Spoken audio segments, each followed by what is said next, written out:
پیر کامل کا دامن تھامے ہیں تو ہمارا تمام پریشانی مصیبت دور ہو جائے گا اور ہمارے اوپر کبھی کوئی پریشانی مصیبت نہیں آئے گا، تو پھر جو ہے پیر کو آپ کیا کوئی کام میں رکھے ہیں کہ پیر کامل جو ہے آپ کے لیے علاؤدین کا چراغ ہے کیا؟ عاشقو، اللہ تبارک و تعالیٰ کا لاکھ لاکھ شکر ہے کہ ہمیں پیر اولیاء کرام کا دامن ملا ہے، غوث اعظم کا گھرانہ ملا ہے۔ میں آپ کو بتا دوں کہ اولیاء کرام کا پیر طریقت کا دامن حاصل کرنا یہ سب کے بس کی بات نہیں ہے، کئیوں کو نصیب نہیں ہوتا ہے، اور کئیوں کو جو ہے نصیب ہوتا ہے تو وہ سمجھ نہیں پاتے پیر اولیاء کرام کا مقام کیا ہے۔ آج کل کے مرید یہ سمجھتے ہیں کہ بس ہم نے پیر کامل کا دامن تھام لیا ہے، یعنی کہ ہمیں کوئی عمل کرنے کی ضرورت نہیں ہے، پیر کامل ہمیں یوں ہی جنت میں لے کر جائیں گے۔ اور کچھ لوگوں کا خیال یہ ہے کہ ہم نے پیر کامل کا دامن تھامے ہیں تو ہمارے اوپر کوئی پریشانی مصیبت نہیں آئے گی اور ہم ہمیشہ خوشحال رہیں گے۔ اور کئی مریدوں کا یہ خیال ہے کہ ہم نے پیر کامل کا دامن تھامے ہیں، اب جو ہے غربتی نہیں آئے گی، ہم امیر بن جائیں گے،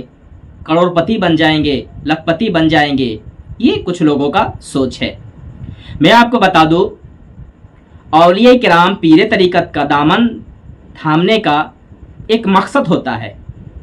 اور ان کا مقصد یہ ہونا چاہیے، مرید یعنی طالب کا مقصد یہ ہونا چاہیے میں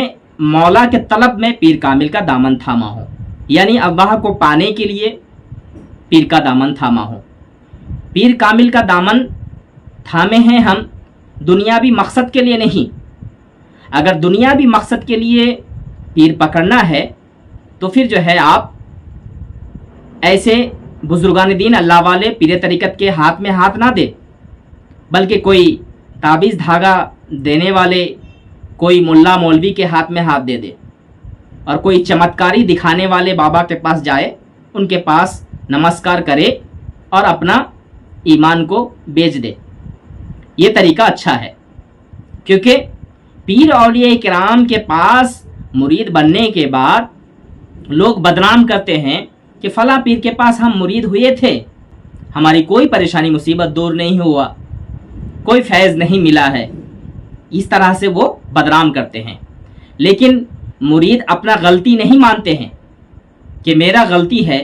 کہ پیر کامل نے جو ہمیں عمل دیے ہیں وہ عمل ہم نہیں کر رہے ہیں۔ جس طرح سے پیر کامل نے پہلے ہی وقت میں، پہلے ہی فرصت میں انہوں نے یہ کہا تھا کہ تم جو ہے نماز نہیں چھوڑنا، تم نماز کے پابند رہنا اور شریعت پر قائم رہنا، اور جو ذکر ہم دے رہے ہیں وہ ذکر کرتے رہنا، تصور کرنا، یہ سب چیزیں پیر کہتے ہیں، اس پر وہ عمل نہیں کرتے ہیں اور کہتے ہیں کہ ہم پر فیض نہیں ہو رہا ہے۔ اگر یہ مقصد ہے کہ پیر کامل کا دامن تھامے ہیں تو ہمارا تمام پریشانی مصیبت دور ہو جائے گا اور ہمارے اوپر کبھی کوئی پریشانی مصیبت نہیں آئے گا، تو پھر جو ہے پیر کو آپ کیا کوئی کام میں رکھے ہیں کہ پیر کامل جو ہے آپ کے لیے علاؤدین کا چراغ ہے کیا، کہ اس کو جب چاہے گھسیں گے اور وہاں سے جن نکال کر آئے گا اور بولیں گے کہ اے جن میرا پریشانی مصیبت دور کر دے اور میرا جو ہے مجھے کروڑ پتی بنا دے۔ اس طرح سے جو ہے تم کام لینے کے لیے پیر رکھے ہو کیا؟ تو پیر کامل تمہارا کوئی دنیاوی مقصد کے لیے پیر کامل نہیں ہے، پیر کامل دینی مقصد کے لیے ہے، یعنی اللہ کا قرب حاصل کرنے کے لیے آپ نے پیر کامل کا دامن تھامنا ہے۔ آپ اگر یہ کہیں گے کہ ہم نے جو ہے دنیاوی مقصد کے لیے پیر کو تھامے ہیں تو آپ کا یہ غلط فہمی ہے، کیونکہ بچپن میں ہم نے ایک کہانی سنے تھے کہ ایک شہر میں ایک پیر صاحب آئے اور ان کے پاس ایک شخص مرید بننے کے لیے آئے۔ اب مرید بننے کے لیے آئے، ان کے ساتھ ان کے وائف بھی تھے، تو شادی شدہ تھے، دونوں جن نے مرید بنے، پیر صاحب کے ہاتھ میں ہاتھ رکھے، پیر صاحب نے جس طرح سے بتایا وہ سارے چیزیں جو ہے ان کو بتانے کے بعد اس کو توبہ اللہ کر کے اپنے دامن میں لے لیے۔ اب میاں بی بی نے پیر کامل کے پاس مرید تو بن گئے، لیکن پیر صاحب نے یہ نہیں پوچھے کہ تم کس مقصد کے لیے مرید بن رہے ہو۔ بس پیر صاحب نے دیکھا بکرا تو آ رہا ہے، بس اس کو حلال کر دو۔ کچھ لوگ ایسا ہے جو صرف جو ہے دنیاوی مقصد کے لیے، اپنا جیب بھرنے کے لیے، دین کو بدنام کرنے کے لیے پیری مریدی کا سلسلہ چلاتے ہیں،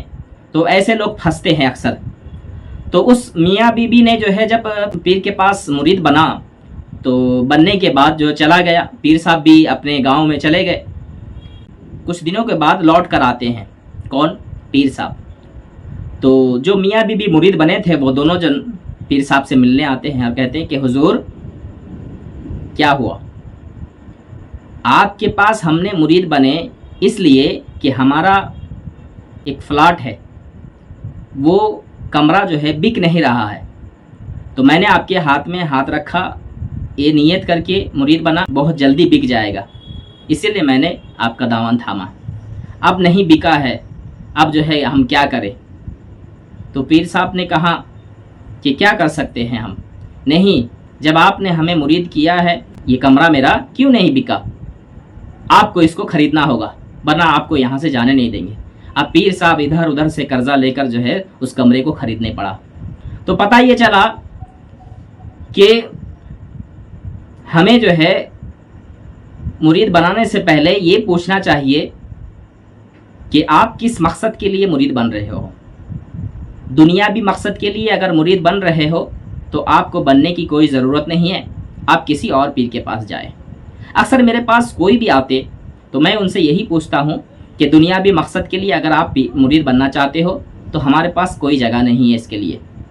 آپ اگر دینی مقصد کے لیے، اللہ کو پانے کے لیے، اپنے ایمان کے لیے، اپنے ایمان کو تر و تازہ کرنے کے لیے، اپنے ایمان کو کامل بنانے کے لیے مرید بنتے ہو تو پھر جو ہے آپ ویلکم، یعنی آپ مرید بنیں۔ لیکن اگر آپ دنیاوی مقصد کے لیے مرید بننا چاہتے ہو تو ہمارے پاس اس کے لیے کوئی جگہ نہیں ہے۔ اسی لیے میں کہنا چاہوں گا تمام مریدوں سے کہ اگر آپ اپنے پیر سے محبت کرتے ہیں تو ان کے پاس جائے اور انہوں نے جو ذکر دیے ہیں وہ ذکر کرتے رہے، ان کا تصور کرے، اور انہوں نے جو عمل دیے ہیں اس عمل کو کرے، اور جس طریقے سے وہ آپ کو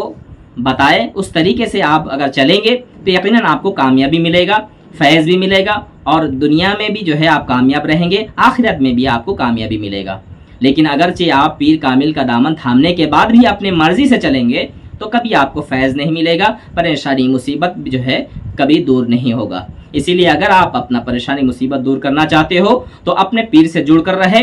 اور اپنے عقیدوں کو خراب نہ کرے کہ فلاں بزرگ آئے ہیں بہت دور سے، میرے پیر کے پاس علم کم ہے، میرا جو دوسرے پیر آئے ہیں وہ دیکھنے میں بڑا خوبصورت ہے، ہمارے پیر جو ہے دیکھنے میں خوبصورت نہیں ہے، اس کے پیچھے ہم بھاگیں گے۔ اس طرح سے اگر عقیدہ آپ خراب کریں گے تو پھر جو ہے آپ کا ایمان بھی خراب ہو جائے گا، آپ کو کبھی کہیں سے بھی فیض نہیں ملے گا۔ جو اپنے پیر کا نہیں ہوا وہ کسی کا نہیں ہو سکتا ہے۔ اسی لیے اپنے پیر کو اعلیٰ اولا سمجھے اور ان کے نقش قدم پر چلے اور انہی کو جو ہے اپنا